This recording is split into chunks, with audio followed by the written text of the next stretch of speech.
It was called RN PANCAKES, a men's breakfast hosted at my former church. Hot coffee, warm syrup, cold shame. Her question isn't, do you watch it? Her question is, what are you doing about it? We divorced after 13 months because I watch porn. He was brutally honest, vulnerable, and truth-telling. But there was one thing lacking. The thing that a woman of God has to know. The one thing missing in his confession is... It was called RN PANCAKES, a men's breakfast hosted at my former church. Hot coffee, warm syrup, cold shame. I think they hosted it a couple of times, and I wondered why it wasn't a more regular event considering the gravity of the fight. Because I think most of us, Christian men especially, don't need another pancake breakfast. We need a battle plan. An all-hands, on-deck, 360 kind of battle plan. And if you're over 35, desiring marriage and children, delaying a fight is not an option. You're not fighting just to get free and stay free. You're fighting for your future wife. You're fighting for your children. The giants that you let run your life will run your kids' lives. But when you kill giants, you multiply giant slayers. Sin is at the hand, but iniquity hides in the heart.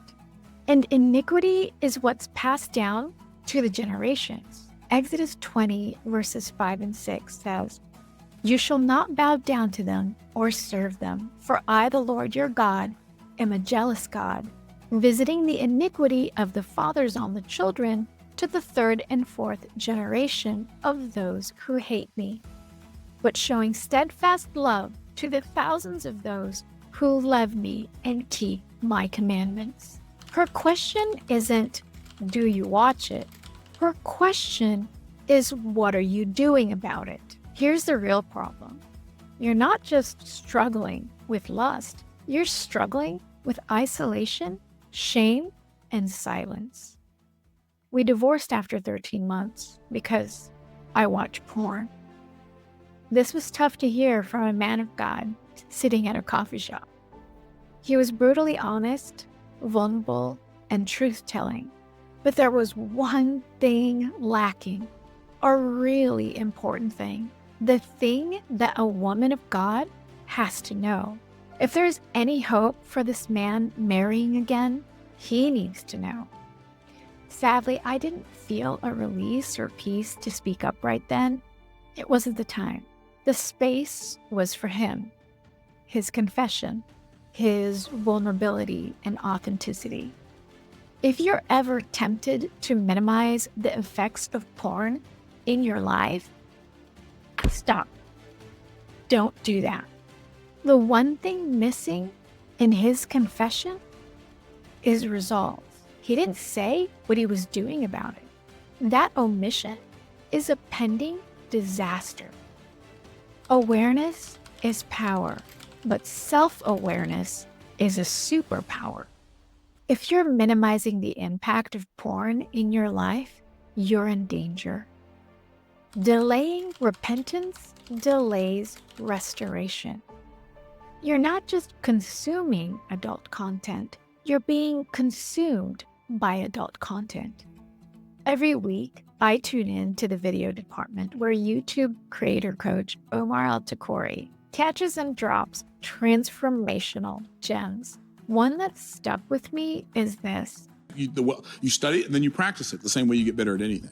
Yeah, I like to say, if you change the way you consume, you'll change the way you create. Well, that'll work, huh? Well, that was a bar. See, I sound like a young guy, didn't I? What does Myron Golden say about that? Finish it. No. We're going to say it again for the folks in the back. When you change the way you consume, you change the way you create. Let's apply the RLT, Rowena's Living Translation, to Omar's wisdom. When you change the way you consume, you change the way you connect. When you change the way you connect, you change the way you commit. See what I did there, Myron?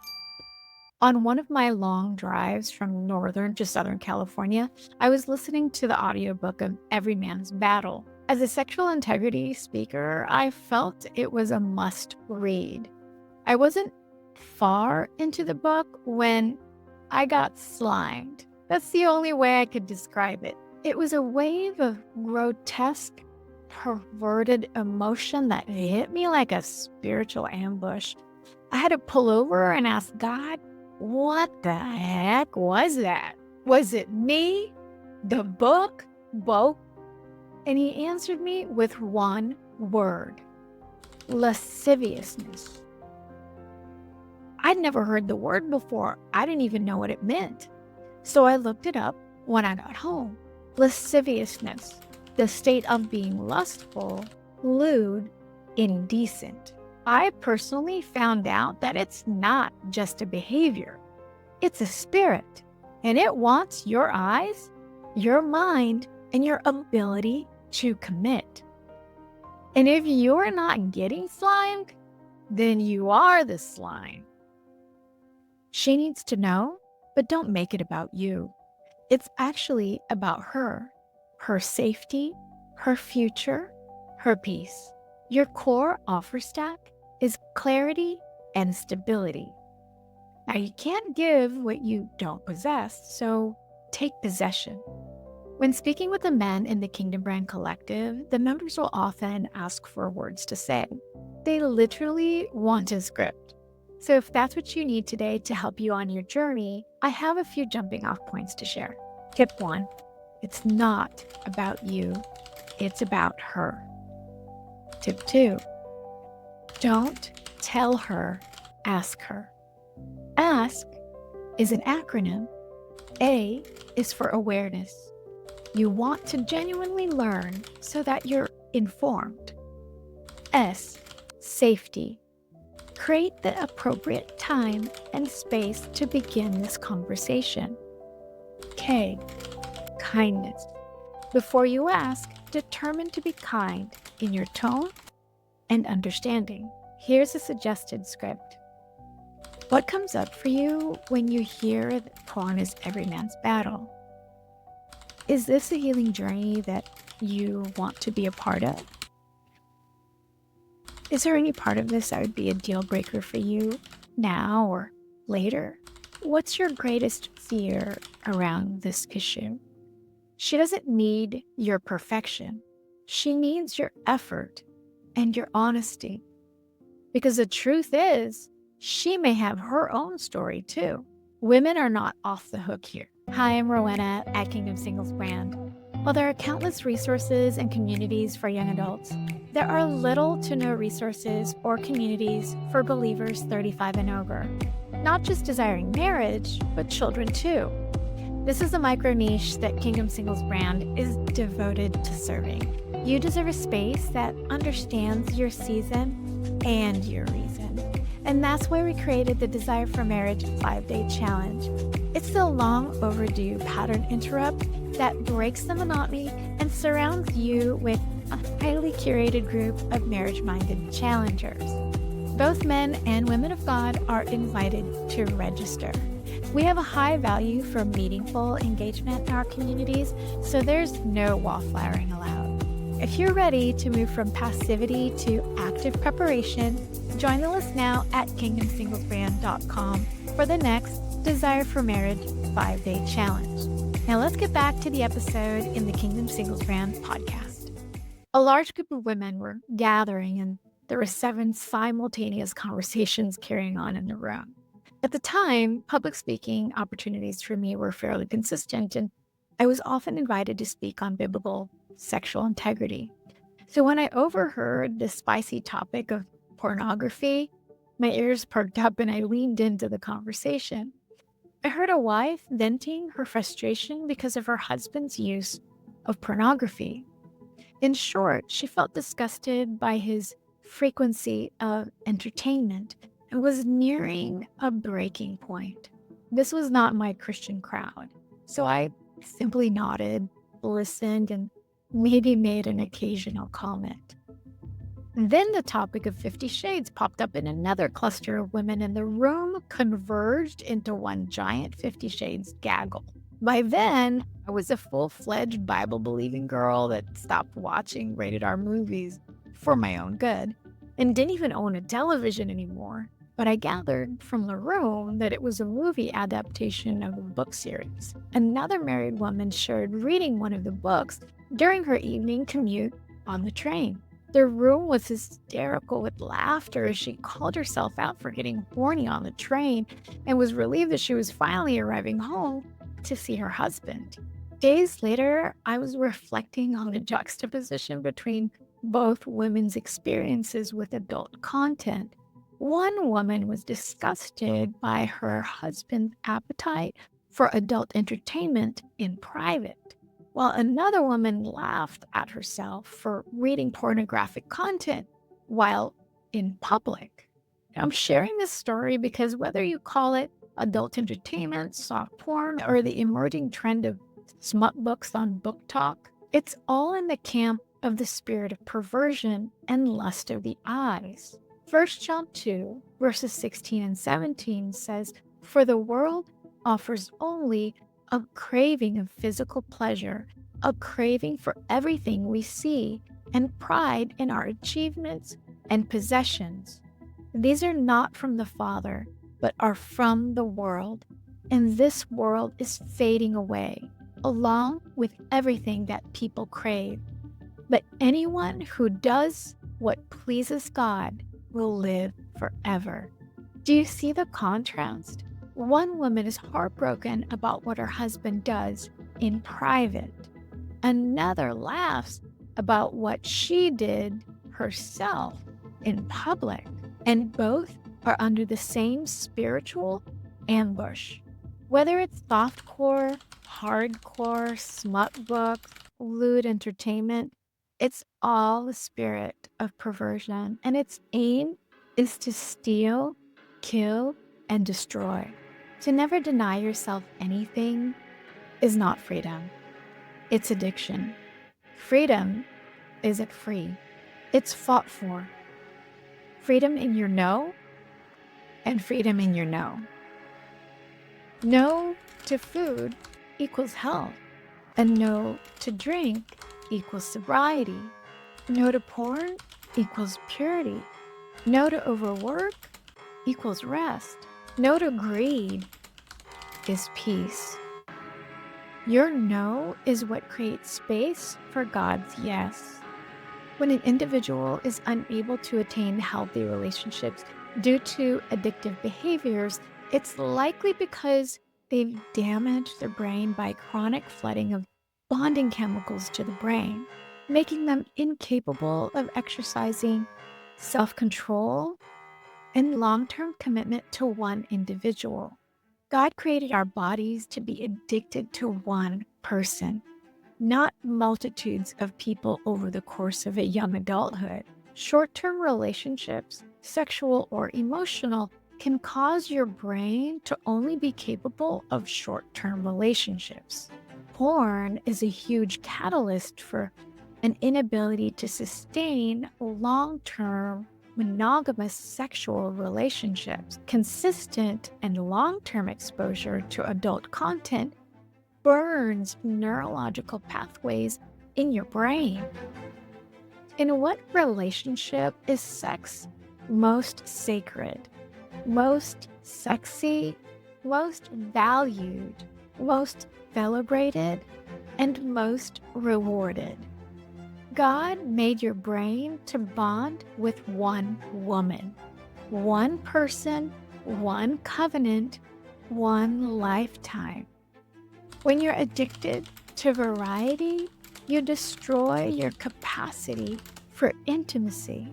Repeated porn exposure leads to bonding chemical overload, and the result is emotional numbness. Emotional numbness means you can start, but you can't stay attracted. You can't stay connected. You can't stay faithful because your brain is chasing dopamine not devotion. One of our Kingdom Brand Collective members met and married her husband and still continued to join our weekly conversation. When asked what he would like to say on the topic of porn, he said the following: "If you want to ruin your heart toward your wife before you meet her, desensitize yourself towards her and treat her as the next failed high. Continue to watch and indulge in the destructive narcotic of pornography. Pornography funds more sex trafficking than we could ever imagine and tears down those that we are called to cherish and protect. Forget the hypothetical question of what if. They don't exist. Rather, think about what will. When you have your own family and your heart continues down the road. If you have a problem seeking out pornography, fine. I used to too. I had to ask Jesus to make my heart understand how dark it was and how sick I was. There's nothing good there for the woman or the man." That's from a man who used to watch and now walks in freedom. Let's talk about patterns. Years ago, I knew a young woman who was proud of her virginity, but openly shared about her love for kissing boys. It was like an Olympic sport that she excelled quite well in. When a young woman develops a pattern of igniting but not burning, what do you think develops? Serial kissing is lust. It's just socially acceptable. But remember what happens to the brain? Fast forward, and that young woman is fully grown. Instead of serial kissing, she's serial marrying. I love Lisa Bevere's declaration of prayer during a free chapel service in Southern California years ago. This is not verbatim, but what I remember is this: "What the enemy awakened in lust, in Jesus' name, we put back to sleep to be awakened in love." Genesis 2 verses 21 and 22 says, "So the Lord God caused a deep sleep to fall on Adam, and while he slept, he took one of his ribs and closed up the flesh at that place. And the rib which the Lord God had taken from the man, he made, fashioned, formed into a woman, and he brought her and presented her to the man." The enemy wants to wake you up to lust. Jesus wants to wake you up to love.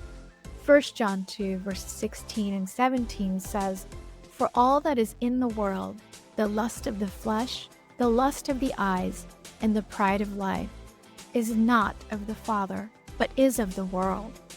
And the world is passing away, and the lust of it. But he who does the will of God abides forever." God put the man into a deep sleep, performed surgery to awaken him to love. When something isn't right, ask God to put it to sleep, perform the surgery, and awaken you with renewed hope. This is a story about a conversation I had with a guy at church. There's a group of us hanging out, both men and women, when this question was directed to me in the group. Can you do something about women who show their cleavage at church? If the frustration is that bad, have you tried going to another church? No. Is it the cleavage's fault that you have lust of the eyes? What do you mean? Whose fault is it that you're struggling with seeing body parts at church? While this is mildly dramatized, it's a real conversation that erupted in a serious debate. Since he was vulnerable enough to have the conversation, I asked him what he thinks would be the appropriate attire for women to wear when the church often says, "Come as you are." How are you supposed to come as you are if you need to require that they dress and act a certain way so as not to frustrate you with their cleavage? Is it just their cleavage? What about the other men who secretly have fetishes for feet and toes? Should women wearing open-toe sandals and flip-flops be banned in beach cities? The conversation went on in the group as we explored a possible solution to his dilemma until I presented one last solution: burqas. Burqas are the garments that cover women from head to toe. They exist for religious belief, cultural tradition, or personal choice. In my opinion, I perceive that burqas are worn because it's a woman's fault that she's attractive. Moreover, that it's her fault if she accidentally or overtly stirs up lust in men. And before you come for me, I realize there's a much bigger cultural scheme that I'm overlooking here on purpose. The point that I hoped to convey to this man was this: should women be chastised for men lacking self-control with their eyes? Galatians 5 verses 22 and 23 says, "But the fruit of the Spirit is love, joy, peace, forbearance, kindness, goodness, faithfulness, gentleness, and self-control. Against such things there is no law." In the book God's Generals, Volume 3, I read a story about a revivalist who meets a prostitute. Robert Liardon recounts how a young Charles G. Finney, before his conversion, enlisted in the U.S. Navy in 1812 to see the world. Upon landing at Sackett's Harbor, Finney and the other militiamen were met by young, pretty, and saucy camp followers, prostitute. One woman in particular accosted him and whispered a solicitous request. Finney's response was utterly unexpected and pure. Overwhelmed with compassion for her plight, he blushed deeply, began shedding tears, and fell to his knees in prayer for her.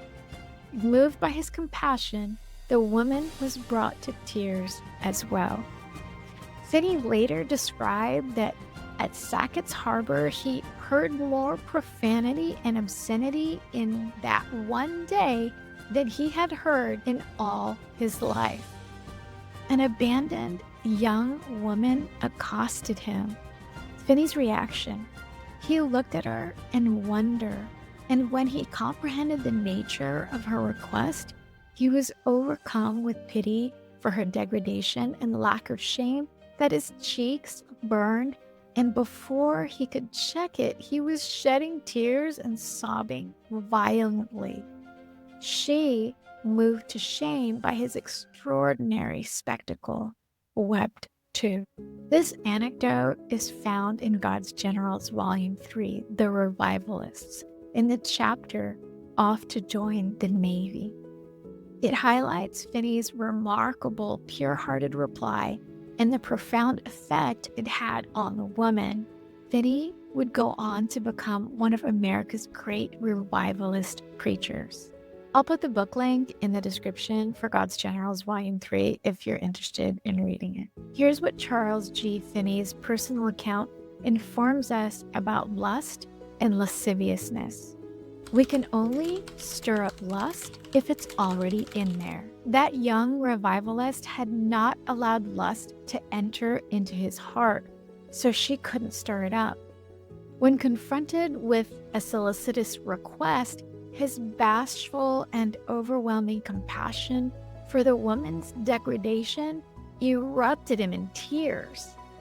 She couldn't stir up what wasn't there. The average age of an American boy's first exposure to adult material is 8 years old. That data point was published before the proliferation of smartphones and tablets. Matthew 5, verse 28 says, "But I tell you that anyone who looks at a woman lustfully has already committed adultery with her in his heart." Ephesians 5, verses 3 to 5 says, "But among you there must not be even a hint of sexual immorality, nor any impurity, nor greed, which should not even be mentioned among you, because these are things unbecoming the saints. For you know that no one who is sexually immoral or impure or greedy, who is an idolater, has any inheritance in the kingdom of Christ and of God. This passage warns against sexual immorality and greed, which are often connected to lustful desires. Lust isn't something that you can stir up in a man if it's not there. What else is in there? Pastor Jensen Franklin calls it dirt, and he's not talking about your backyard. In his fasting sermon series, he teaches that fasting gets the dirt out. This specific acronym isn't in his fasting book, it's only in the sermon series, but when the dirt starts ruining your life and those you care for, prayer and fasting is the sharpest weapon in your arsenal. Pastor Jensen talks about what blocks the move of God in your life. You want breakthrough? You want clarity? You want to hear from God and break that addiction? You have to deal with the dirt. D is for disobedience. I is for iniquity. R is for rebellion. T is for transgression. Fasting doesn't starve your flesh. It exposes what's buried beneath the surface. You thought it was just porn. No. Sometimes it's the dirt behind the desire. Disobedience that goes unchecked, rebellion in the heart, sin patterns passed down and dressed up as normal.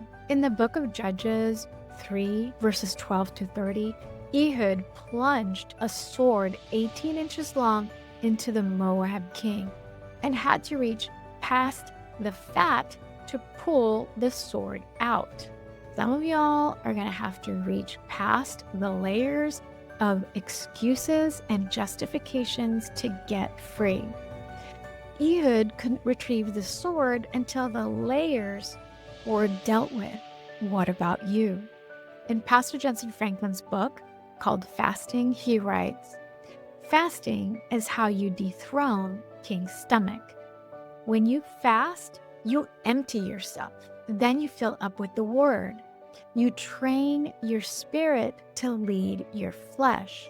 Your struggle is not a death sentence when you have the light of the world in you. In episode 1, I introduced the copywriting framework called PASS. Problem, agitate, solution. Let's review. The problem is lust getting in and causing a stir. The problem is lacking the fruit of the spirit of self-control. The problem is getting what was already inside out. The agitation is the brain damage it causes that visits the third and fourth generations. The agitation is the agony of guilt, shame, and condemnation. The agitation is that you can't cast it out without a battle plan and a commitment to win.